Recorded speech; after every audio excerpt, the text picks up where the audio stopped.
So the big question about really would they be getting closer to the EU or not, and on having a renegotiating the trade and cooperation agreement, things like that, the EU will not really entertain that idea. The review that is coming up is more or less a committee meeting to say how's it going. It's not actually a negotiation. So I think a bit of a delusion in the Labour leadership about what they could achieve on that. Do the Conservatives have a point that Keir Starmer says he doesn't want to rejoin the single market, he doesn't want to rejoin the customs union, he just wants better relationship with the EU, but privately he'd quite like to rejoin the single market, wouldn't he? Well, I don't think there is an inconsistency between saying we will not be bound by EU law as a matter of constitutional law, but there's a great deal of it that we support, including around employment standards, food standards, environmental standards, and we will adopt those willingly, but they will be adopted by a UK Parliament and not on an automatic basis as a matter of law.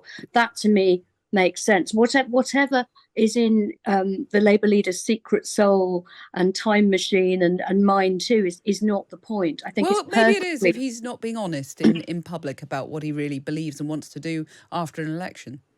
Well, what he has said is consistent. He is saying we are not relitigating Brexit. We are not rejoining the EU. His spokespeople are saying we're not joining the single market or the customs union. But he has also said that we will not lower standards. A lot of those protections were fought for, including by our own trade union movement and certainly by people in the Labour movement. And it's not even just about the EU. We've just been debating climate change. We need more international cooperation about some of these standards and about some of the biggest issues facing the world. And William, that is the point, isn't it? That, actually what Keir Starmer is proposing is pretty much what Rishi Sunak's doing, just trying to smooth things over with the EU after a very turbulent period where Boris Johnson got up everyone's noses. Keir Starmer isn't proposing much different, really. Funnily enough, related to the last discussion, we've had what Rishi Sunak's just proposed on cars, petrol and diesel cars, was into line with what France, Germany and Spain are proposing.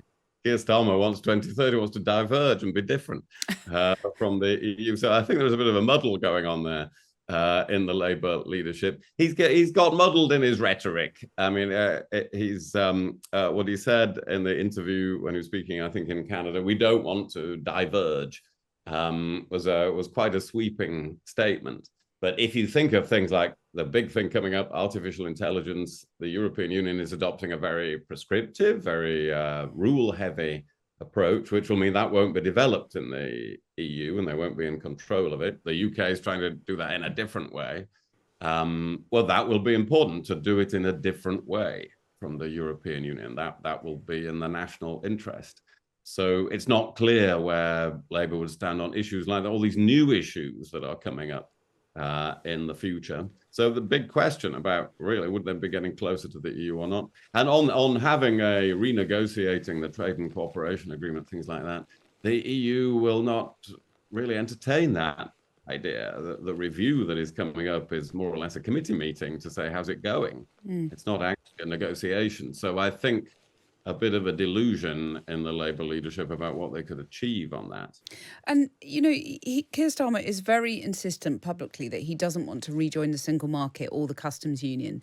And I put that to the Labour Mayor, Sadiq Khan, earlier in the programme. And he said, after some pushing, he still stands by his belief that he would like to rejoin the single market at some point in the future.